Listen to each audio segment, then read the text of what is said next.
Hey, listeners, welcome to another episode of Kaleidoscope Wednesdays on the Ashes to Awesome podcast. I'm your host, Chuck LaFlange. And joining me in virtual studio is Ryan Bathgate. How you doing today, Ryan? I'm good, Chuck. Yeah, you're the hoe, Chuck LaFlange. That's interesting. I've been called worse by better, right? Yeah, that's for sure. No, I'm good. I'm well rested. That's good. Got some hammock time in, and some pool time and lake time, and yeah, it was good. Had a nice little vacation. But that always just kind of wears on me a little bit with I think I missed one show, and this would be two ever, and you're allowed to take a vacation, as I've repeatedly told you. So oh, I know, but it's that's rational, and the response is emotional. So fair enough. That I can relate to, my friend. That I can relate to, right? I know you can. Yeah, I certainly can. So, in your absence, it's been a crazy couple of weeks for me as well. More tech issues, as you well know, but I've had some time to reconnect with some of the old people and connect with some new ones, some mothers, and that specifically this last episode that we did for for Friday with Tina, and it got my mind really going about relapse. And she was asking me, like, how does somebody relapse after I think it was 18 years in that instance that she was referring to, something that she had known. And then comes to mind that I get that question a lot, and it's not really something that I'm I'm probably qualified to answer, but not really capable of answering, not in more than a surface level kind of way. So typically what I say to people is, the demons of addiction are cunning and relentless, right? So it's kind of my tagline to speaking to all that. But so I thought I was going to talk to you about it this week, and lo and behold, doesn't a mailbag question come up about it too? So here we are. Right? It's kind of the universe provides, as he does tend to do for me quite often. So unless you want to get into a spiel about vacations and feeling guilty, all that, we'll just get right back into work, and we can go right to mailbag. Sure. Yeah. Sure. I just wanted to turn that screen off. It was bothering me beside me. I think I always start everywhere with definition, and so we hear that term a lot. Relapse. Relapse is again another medical term. I'd prefer the term lapse than relapse. Okay. Personally, and there's just so many different ways to look at this, and so I'm of the perspective of a Gestalt mindset, which Gestalt is a model of therapy and also a philosophy that was founded by a married couple named Fritz and something Pearls. Can't remember her name, Amy. And it basically means to be complete, to be whole. That's what Gestalt means. It's a German word. And so when we look at it from that perspective, we really haven't lost anything, and actually have gained more than we've lost, which is the definition of wisdom being experience plus knowledge. Now, did you just ask a mailbag question, or did you just ask? No, that was more for myself than anything. Kind of reiterating. There is a mailbag question attached to it. I don't want to get into that mailbag yet. I want to have a little banter around this first. Okay. Because you state that you have a surface understanding, which I don't agree with. I think you have a pretty good understanding, especially being. It's not so much my understanding; it's my way to answer it. Right? So articulate a way of describing is what you're saying. Yes. And so, for me, it's it's the river of life, man. It's like this. We never know when the current is going to shift, and as we go through life, these things happen, and I can speak to a little bit, which I don't typically like to do, but the experience of having a lapse, especially profound ones, and there's so much that goes into the stigma attachment around it. How many times do you hear I smoked a joint, so I decided to go do heroin for 6 months. The amount of times I've heard that is just like, what the fuck are you talking about? Like, Right. Yeah. you know what I mean? Like, Yep. it's so, and then that goes to speak to like, hey, well, what's happening under the hood?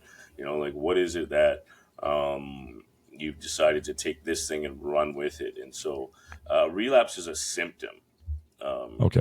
of a deeper happening, whatever it is that's going on for somebody. So we talk a lot about setting up support systems, and especially in the recovery communities where you have a sponsor and you have a home group and you have a service position and things like that. Those are all by design a way of putting something in between that option. So the reality is, whether we like it or not, for the rest of our existence, we relapse or relapse will always be an option. It'll always be a solution to some kind of problem we're having. Hmm. And so when I think about it like that, I think to myself like, well, what other options are in the way? Like, I used to always hear like, well, I ended up at AA because it was the last house on the block. You know, I tried everything else, and that was the only thing that worked. Well, the last house on the block is that solution for whatever that DOC is, your drug of choice is. And Yep. so, what do you have put in place? Like, this is why I talk so much about intrinsic resource, because intrinsic resource is the number one thing that'll keep us from going down that path. But if we don't know what an intrinsic resource even is, then how can we access it at any given time? I mean, how many times have I heard in my life? Um, I was super overwhelmed with blank. I called my sponsor, he didn't answer. I called my friend, he didn't answer. I called my other friend, he didn't answer. So I went and got some crack.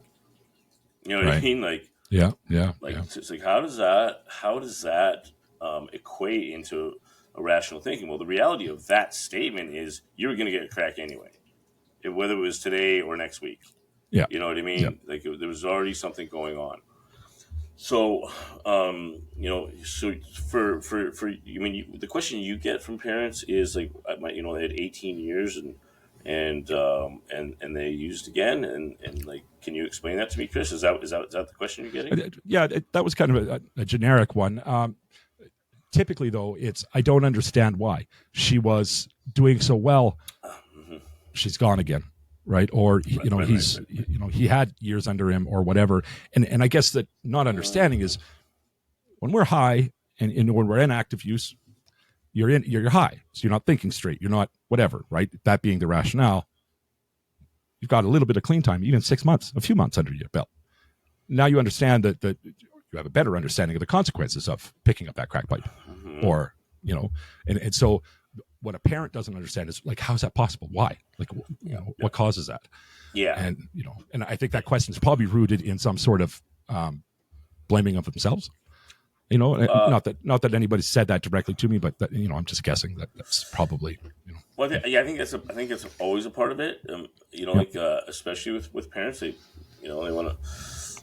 It's an easy place to put something, and like when we look at like how the social tapestry is built, especially around North America, is we have to point our finger and blame something in order to find some kind of closure. Like, I don't know, like I always go back to that. Like, look, the Americans are fighting something at all times because they need Yeah. something to fight. You know what I mean? Yeah. Like, Yeah. Yeah. so and you say like they put all this time together, and like optically, yeah, they're going to their meetings and they're doing their steps and they got a nice haircut and they're going to the gym, but we don't know what's going on underneath the hood, man. Like Mhm. until we ask and to even have the right questions to ask. I mean, this is why I'm an advocate of talk therapy, music therapy, art therapy, whatever, because it's an avenue to a deeper sense with skilled and trained professionals that could mitigate these altered trajectories that over time crab us off of our path to the point that we don't have anything left. Like Okay. now, so I'll give you an example. Yeah, okay. So for me, in my early 20s, Johnny Rockstar. I told you the whole story. Recovery guy. Yeah. Check out, Yeah. yeah. Like I could recite every freaking page of the basic text. Yeah. And so what happened was I was this guy that people went to, Hmm. and I started to get like because in my opinion, it's never enough. Like, it's not enough. Yeah. Just going to meetings, just doing the steps, which I don't ethically agree with for the most part. I agree with Mike in his statement that they're doing it backwards. Yeah. Yeah. Yeah, definitely. But it's not enough. And so, like, what happened was I had a lot of trauma come up, and I had a lot of stuff happening that I never really processed in a proper therapeutic environment. And so, what do you do when you're the guy that everyone goes to and you're supposed to have all the answers?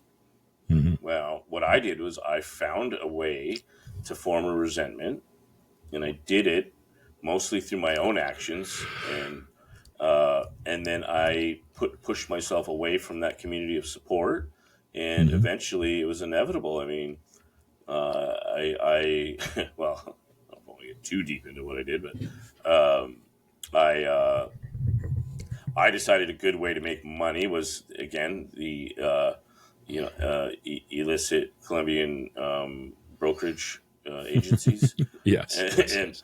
and so it was just that. I mean, that was writing on the wall. It was just a matter of time before, it was me using that stuff, and and so the bottom line is, like, life is like skating uphill, man. If we're not pumping our legs and working hard to get moving, we're going to Yep. start slipping backwards. And without Hmm. a doubt, if you don't keep working at something, then it's gonna corrode. You're gonna end it in a decompensation. There's So no, I'm like, gonna interrupt you there, Ryan. go ahead. While you're forming those, you just use a word and it's escaping me for crying out loud. Metaphor. No, you just while you're, oh Jesus, finding a way to be bitter. You just said the thing about AA. I said a lot of things there. You found a, what's the word, man? Jesus. Resentment. Resentment. Thank you. Jesus Christ, that was tough. Okay. So I'm going to start that. I'm going to cut that out. Alex. All right. Yes. So, sorry. Shit.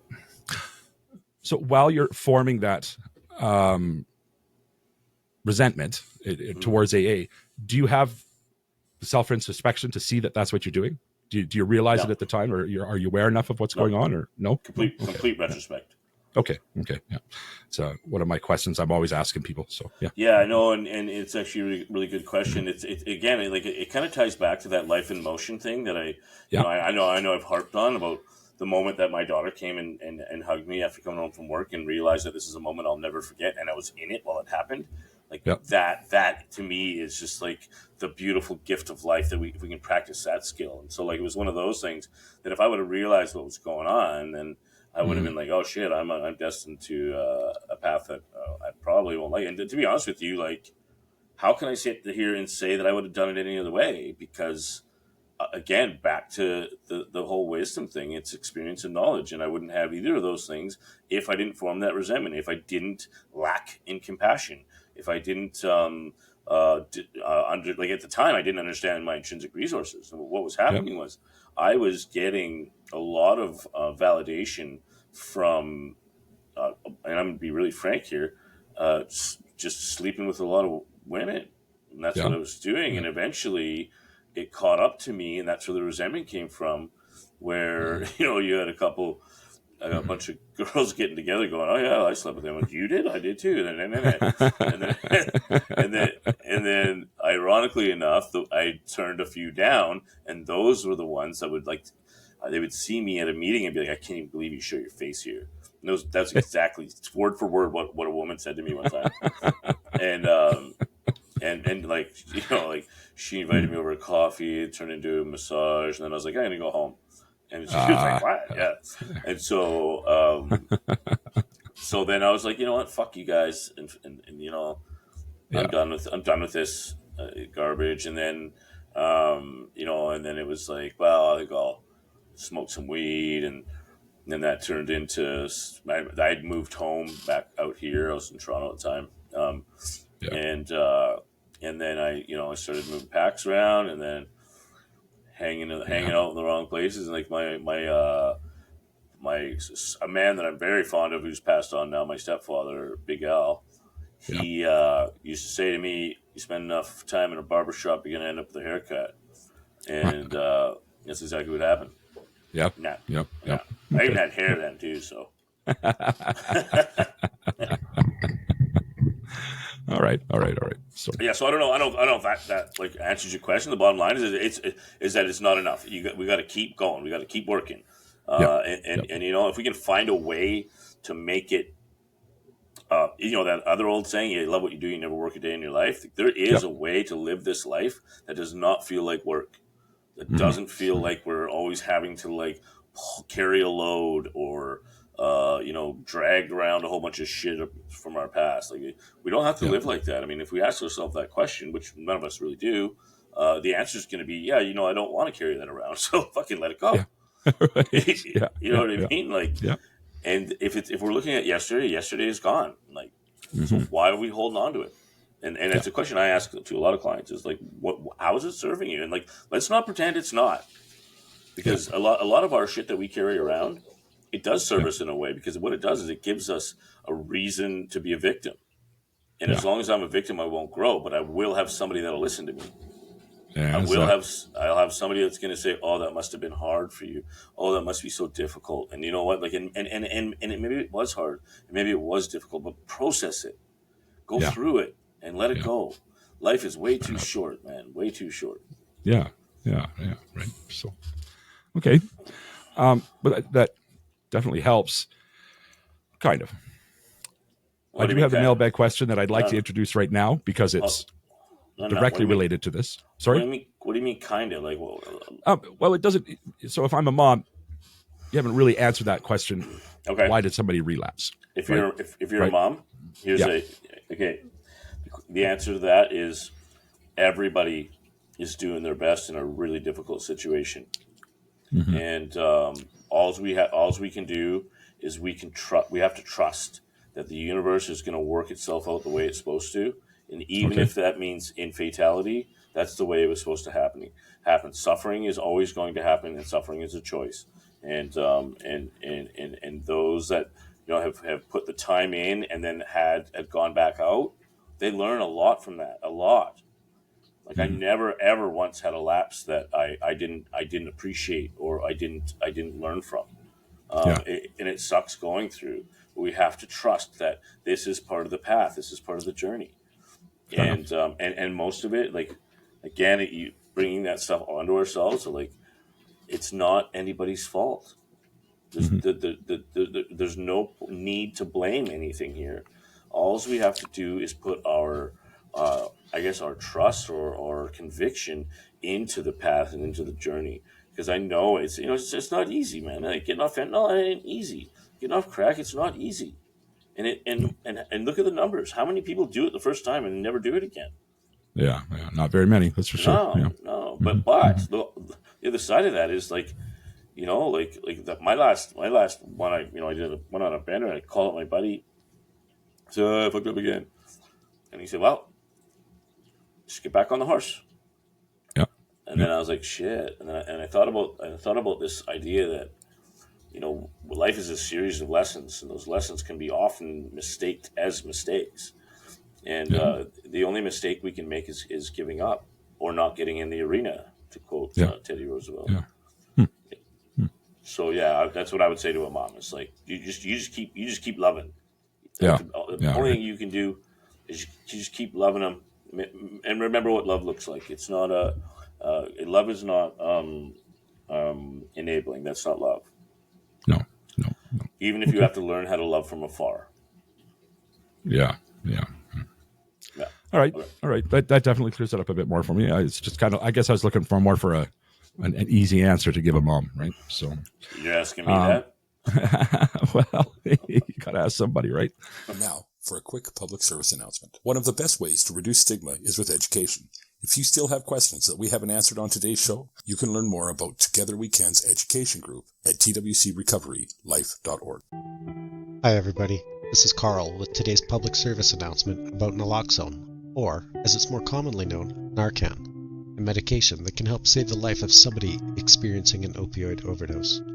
Did you know that in 2021 opioids were responsible for over 7,000 deaths in Canada, and 106,000 deaths in the United States. These numbers are staggering, but there is hope.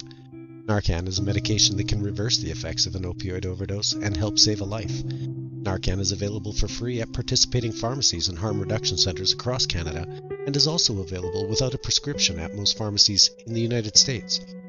Now, I know most of you won't be around people using opioids, but you never know when it will be around you, and you could save the life of someone who is loved and who loves.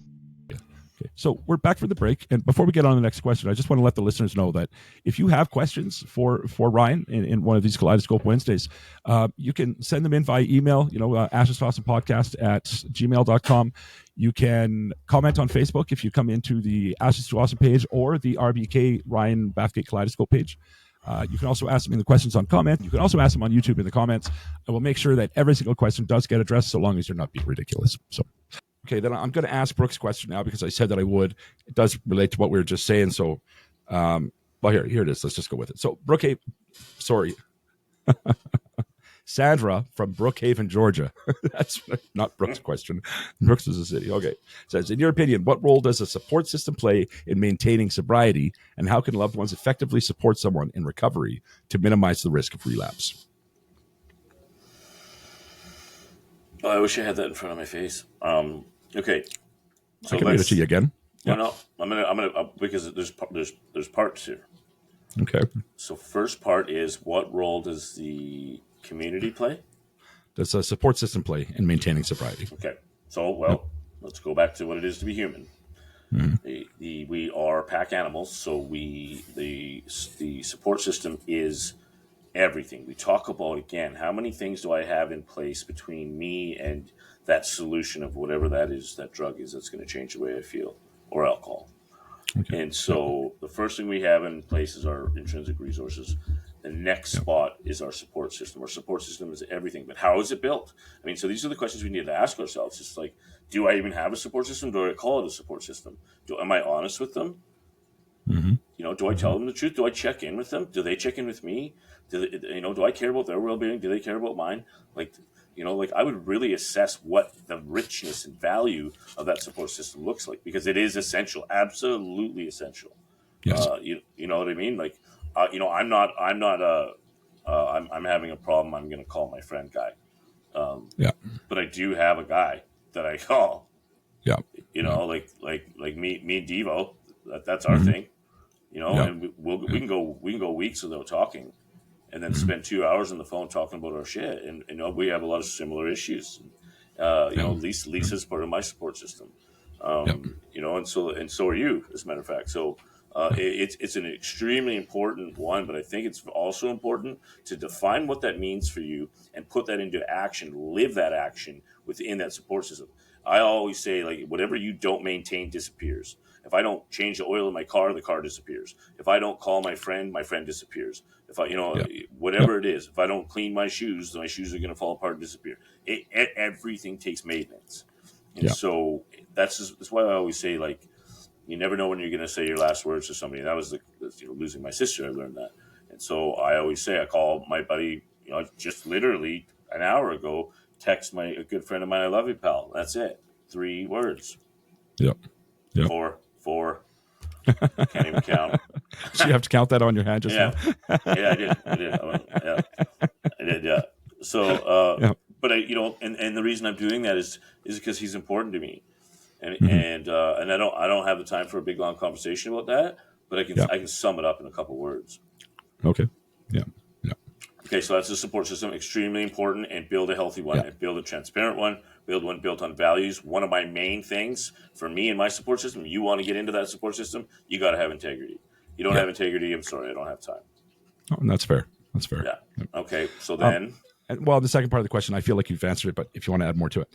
And how can loved ones effectively support someone in recovery to minimize the risk of relapse? Humanize. Humanize. So, unpack that. Yeah. Well,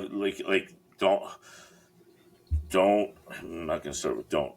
We need to treat each other as beings, as human beings with dreams, hopes, goals, feelings. Understanding our own insecurities and our own, things that we might consider defects and things like that, and and being accepting of that person. Enter into compassion. As soon as we dehumanize, we create an antagonist. And as soon as we have an antagonist, it's a lot easier to hurt or discard. But as long as we're humanizing, then we're in that medium of a love connection. And so, so you're somebody, relapses, and I'm doing bunny ears. What do we do? I mean, it's 9 times out of 10 that relapse is about your fear. Yeah. You know what I mean? And so, so we dehumanize. How could you fucking do this? How could you do this to me or whatever? Like, it's like that old thing, like the scorpion and the frog. Yeah, you know what I mean? Yeah. And I think Gabor Mate talks about it, is like, I let somebody who's in active use stay at my house, and then they stole $15 from me. Like, and you're mad at them? Yeah. you know what I mean? Like, what do you think they're going to do? Yeah. And like, so like, if you have somebody who's struggling with an addiction, the relapse is almost inevitable. Now, I'm going to say almost, because the numbers don't indicate 100%. Yeah. But it's it's going to happen. And so, like, how do we prepare ourselves for that? And the other thing I want to bring up, I think, in that question is, like, one of the greatest, life hacks or gifts of awareness, of consciousness, is the ability to choose what to take personal, no matter how much it hurts. Yeah. And addicts are not, somebody who relapses, and I'm going to say addicts, people who have characteristics of addiction, they're not doing any of this to us, to you. Right. Yeah. Yeah. And they don't even want to do that to themselves. It's just that there isn't another solution on that block. That's what's happened, is they've run out of options to change the way that they feel. Yeah. Yep. And thinking that that's the only way. And so, we need, to mitigate relapse, I think that's a fool's errand. Yeah. I think instead of mitigating relapse, let's just love the fuck out of them. Yeah. I like that. Well, and if they relapse, then keep loving them. Yeah. Yeah. Right. And if they do it again, keep loving them. Because the only thing I needed was somebody to believe in me. Yeah. Just for a goddamn second, like, just somebody that thought I could do it, that I could be who I wanted to be. Like, one person, that's what I needed. So instead of this, like, let's mitigate relapse, why don't we just be that one person that believes in the face of 15, 20 relapses, 10 treatment centers? What if you're that one person that is like, you know what? And what if it doesn't work, and they still pass because of a drug poisoning?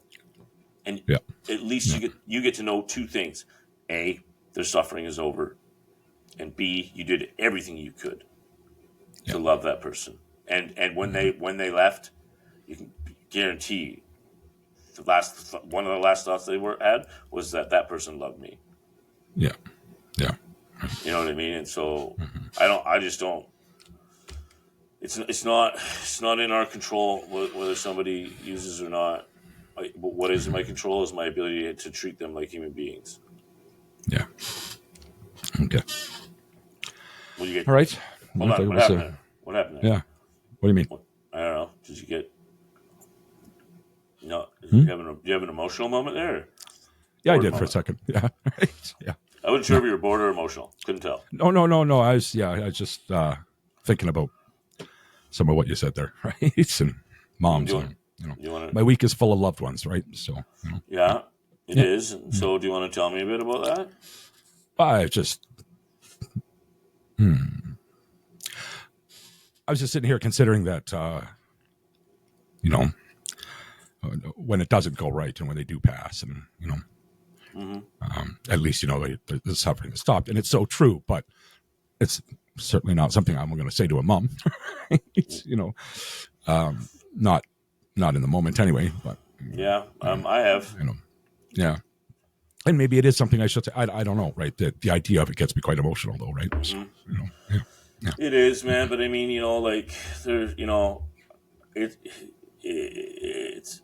I don't know if it was ever fun. Like, you know what I mean? It always seemed like necessity and never felt like choice. No. And so, like, luckily I wasn't around in the fentanyl era. Out there, and like, so It just, man, I suffered. Yeah. Mm-hmm. You know, and luckily I found a different way, but it took a lot of work. Yeah. And it took a lot of awareness, and most importantly, it took a lot of really good people that come into my life that I didn't even know existed. Yeah. And to sit here and say that I did it or I got myself out, no, that's not how that happened. The fact that I'm doing this work, the fact that I'm a phenomenological existentialist, has everything to do with who I've come across and nothing to do with what I chose. Yeah. Yeah. You know what I mean? Like even our reunion wasn't a plan. You know, No, the show was certainly never, not, right? Yeah, it was never a plan. So yeah, that's true. That's true. But it is evidence. Mm-hmm. It is evidence that as long as I'm working hard at being a good human being, good things are going to happen. So I just want to take a quick minute and let you know about a new sponsor of ours, Rosecrest Recovery Services. You might remember Rich Johnson from an episode just recently about interventions, and he was the interventionist, of course, right? So he's come on as a sponsor, and they don't just do interventions. They do family case management, treatment placement. Treatment placement is a free courtesy service, and reaching out is a free and completely confidential. So give them a shout, guys. You can reach them at 615-484-8792 or email at info@rosecrestrecoveryservices.com. Remember, they lead men and women to a life of recovery. Thanks for listening. Now back to the show. Yeah, there is that. Yeah. So, okay. All right. So I didn't mean. That's called a tap point. Yeah. Mm-hmm. Anyway, let's move on to the next question here, brother. Okay. All right. Brad in Tupelo, Mississippi says, you've mentioned the importance of micro movements and their role in personal development. Could you elaborate on some specific micro movements that individuals can incorporate into their daily routines to create positive change? We've talked about this a few times in the past, but we get new listeners all the time. So, I don't think repeating ourselves is a negative. Yeah. Okay. Let's just like pull micro movement, that word, what that means. We spend so much time looking at the big picture. I certainly do, that we forget that it's a composition of many, many things. It's like, there's this guy named Navis, who's another Gestalt guy who wrote this book about, and one of the things he actually writes about Gestalt therapy and alcoholism. And that relapse is part of this. It's part of his alcoholic cycle of recovery. So he believes that relapse is almost essential as a part of healing and getting better. But the big takeaway I get is that he's talking about the shoreline, and because everybody knows where a shoreline is, right? Yeah. Except for there isn't one. It doesn't exist. Meaning that the shoreline is our understanding of a whole bunch of micro movements put together into one area so that our mind can make sense of something. There is no shoreline. There is water, there's sand, there's beach, there's deadheads, there's driftwood. There's no actual line. Okay. There's no actual shoreline. It's a composition of micro movements. So, I apply that to like, what is a good life? Well, a good life isn't one thing. It's not one place. It's not one way of being. It's a collection of things. And so when we look at them, I ask myself the question today, what are the micro movements that I've done today that have improved myself for either this day or setting myself up for the consequences of tomorrow? What consequence am I living in today that was a result of the micro movements of yesterday? Okay. You know what I mean? So I went to bed at 10 o'clock last night. I got up pretty fresh this morning. That is a consequence of a micro movement. So when we look at the things that we can do, I mean, anyone who's been to treatment knows micro movements well, whether they know that term or not. Because what we're doing is we're looking at the neural loop feedback response circuitry or theory that is recreating the development of intrinsic resources through extrinsic action. Okay. Do I need to unpack that? You're getting good at this now, and for me, it's kind of becoming second nature now, right? Why don't you unpack it though, for the listeners that are new to the program? Right. Okay. Yeah. So You go to treatment and you get up at 7 o'clock every morning, right? Yeah. Second knock's usually 7:15. Mm-hmm. Okay, that's a micro movement.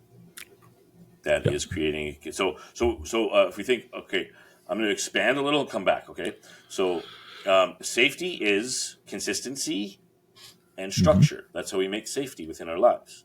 Yeah. So we become safe. So the consistency of 7 and 7:15 knock every day starts to create a feeling of safety. That is a micro movement that's creating a more developed intrinsic resource. I'm second knock guy. A month later, I'm up first knock. My self-esteem has rose just a little bit. I don't even notice it, but I feel better. Mm-hmm. Now, the next thing we do, what do? We make our bed. Yeah. And I'm going to tell you, I make my bed every fucking day. I went to treatment in 2008, 9, I don't remember now. And I make my bed every single day because when I make my bed, I have done something for myself that makes me feel good about myself, even though it's a tiny little micro movement. But you know what I mean? Then I clean my room. That's the next thing.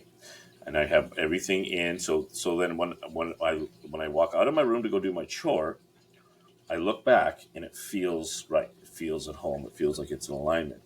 Every time I walk in that room, for the rest of that day, that's the feeling I'm going to have. And my intrinsic resources raise and raise and raise. My self-worth, my self-esteem, my self-respect.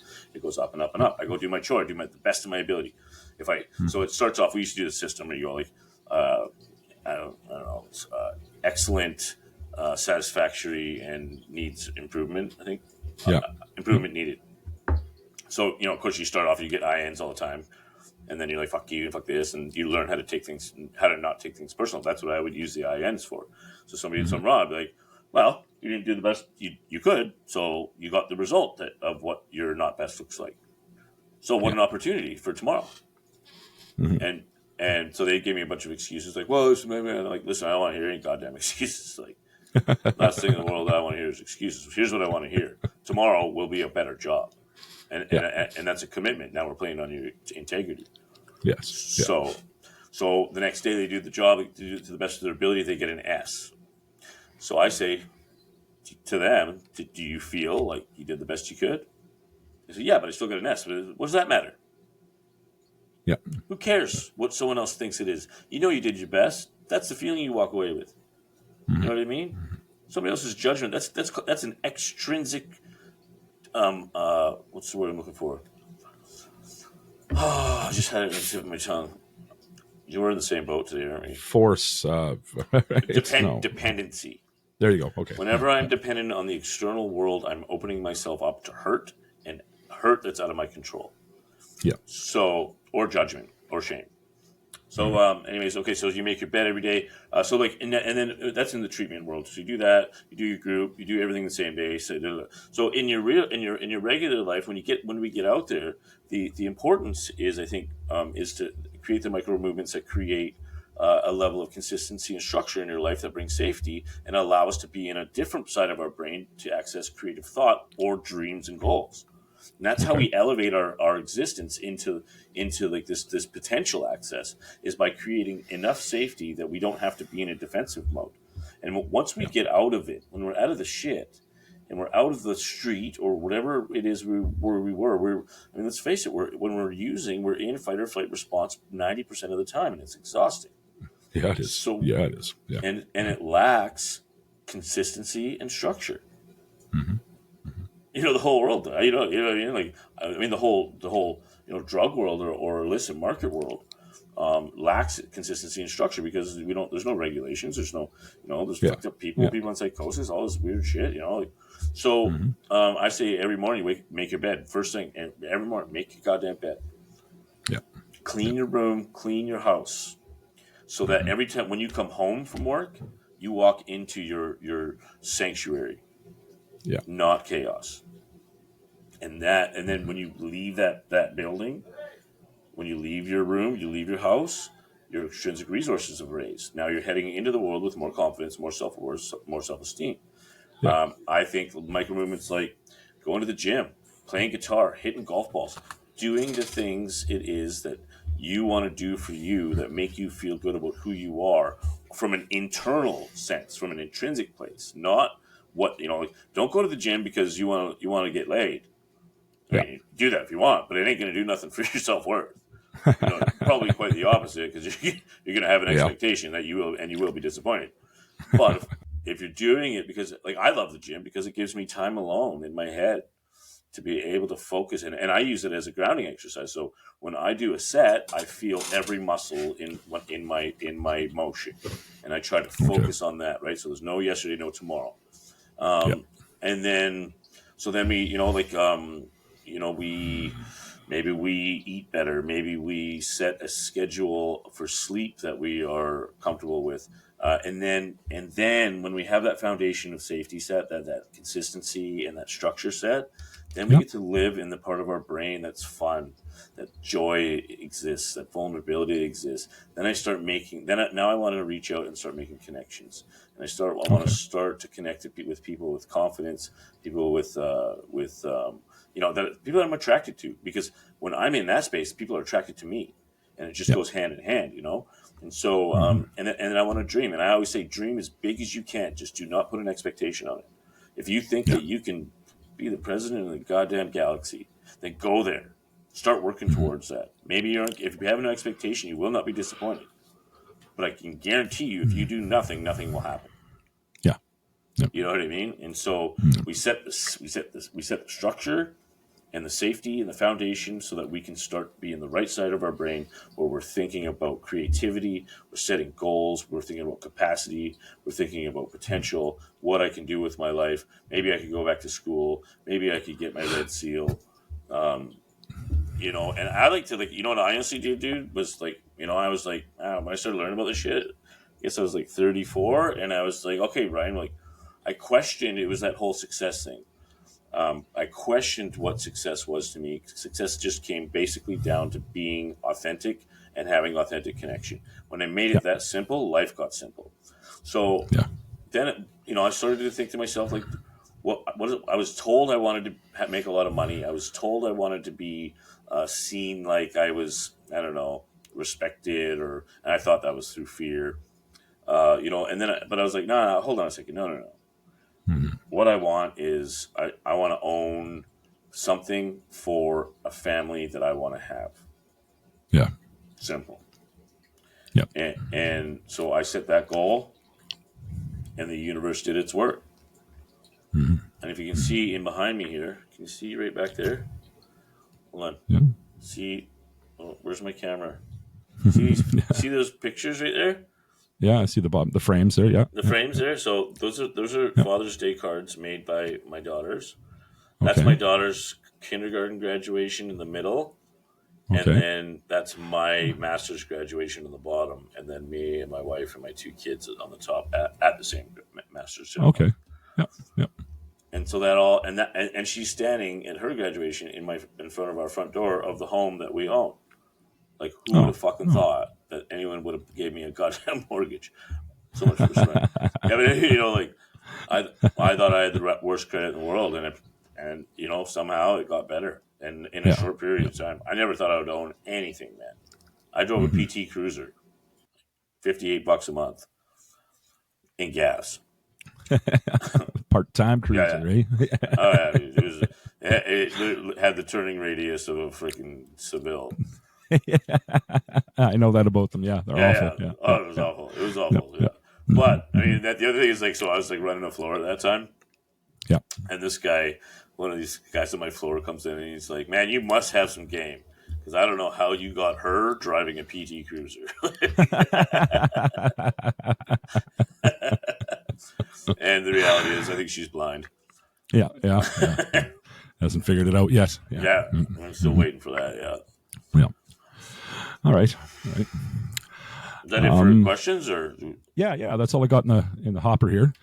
Well, I just want to, before we go, I just want to be really clear on paying attention to the micro movements, and one of the things I like to do is put if I were to take all the little micro movements I did today and put it into a movie projector, what movie would play on that screen?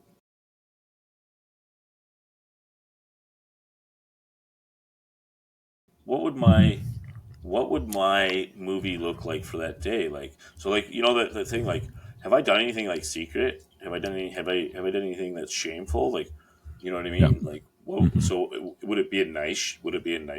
Would it be an awful show? Oh, okay. I see You what know you're what I saying mean? now. Like, Yeah, yeah, yeah. I thought you were asking so me literally what it would look like. I'm like, I don't know, guy making his bed no, and no, going to no, work. no. Okay, yeah. So No, yeah, I'm just saying, like, if I put all the little things I did yeah, today, what would it look like if in a picture? And to me, like today, everything I yeah, did today, like, well, I worked, so I did payroll and stuff. So yeah, you know, like it would be fine. You yeah. know, over my holidays, it was great, man. Like, Hmm. I discovered these things at Superstore. I don't know if you're a mojito guy. I never was a mojito guy. Nope. No, I never really was either. But I found these they call it adequate or something like that. They're like non-alcoholic Oh, okay. mojitos, Yeah, yeah, and they're so good. I mean, that's pretty much what I drank on my holidays. Like, yeah. There's that, and then there's you know what, the whole. Like, and I know like there's a lot of people non-alcoholic shouldn't drink. I don't care. I like them. I'm a beer guy. I like beer. And I found some nice IPAs. There's so much out there now. Like when I first stopped drinking, they had Molson Excel, and that was it. And it yeah. literally tastes like you had a penny in your mouth. Well, that brings us to my favorite part of the show. And that's the Daily Gratitudes.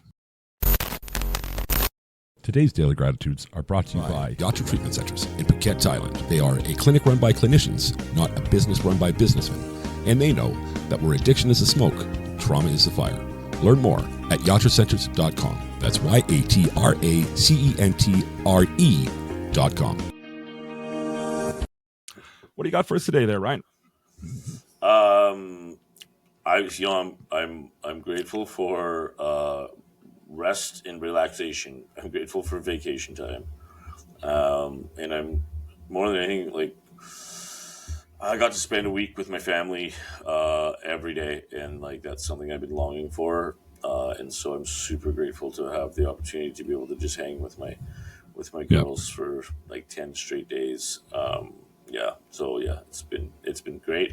I am apologetic for missing a week, and it might happen again. It's just not really in my makeup to miss, but yeah, it Yeah. is what it is. Everybody's And human, right? So yeah, and Chuck, always I'm grateful for you and our rekindled friendship, yeah, and how likewise. much you've really invested in me as a part of the show, Hmm. and how much you believe in me. Like I said, we all need one person to believe in us, and I feel like you do. So I Yeah, I appreciate do. that. I do. Yeah. Yeah. All right. And well, for the final gratitude, it's going to go to the listeners. As always, keep doing what you're doing, guys. Please, if you are watching on YouTube now, hit that. I'm going to keep doing this until I get it right. So hit that like or that subscribe button, and the bell, I think, is over this way. I don't know. We'll see if I got that right. Of course, it really does help us out. And, comments and all that do as well. If you're on Spotify, drop a comment. Keep coming back, watching and listening. And if you're on Apple, do a rating or a review. Anytime you do any one of these things, you are getting me a little bit closer to living my best life. My best life is to make a humble living, spreading the message. The message is this. If you are in active addiction right now, today could be the day. Today could be the day that you start that lifelong journey. Reach out to a friend, reach out to a family member, call into detox, go to a meeting, do whatever the hell it is you need to do to get that journey started, because it is so much better than the alternative. And if you are the loved one of somebody who is suffering in addiction right now, who's just taking the time to listen to us go on, if you could just take one more minute out of your day, text that person, let them know they're loved. Use the words. You are loved. That little glimmer of hope just might be the thing that brings them back.